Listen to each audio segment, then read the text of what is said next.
এই বিলটা একমাত্র আনা হয়েছে তার কারণই হচ্ছে বিরোধী যে রাজনৈতিক দল, সে রাজনৈতিক দলগুলো এবং তাদের যে নেতা কর্মী সমর্থক মানুষের হয়ে যারা প্রশ্ন করছে তাদেরকে কি করে শেষ করে দেওয়া যায়, পলিটিক্যালি তাদেরকে অ্যারেস্ট করে জেলে ঢোকানো যায়। এবং এমন তো ভুরি ভুরি উদাহরণ রয়েছে।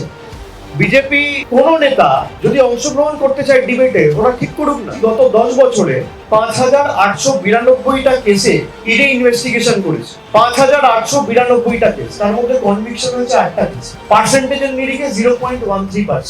বিজেপির কোন নেতা, সাংসদ, মন্ত্রী, মুখ্যমন্ত্রী, কেন্দ্রীয় মন্ত্রী, সর্বভারতীয় রাষ্ট্রীয় সভাপতি কোন রকম কোন তর্কে অংশগ্রহণ করবে? কেন্দ্রীয় সরকারের পরিসংখ্যান, আমার নয়।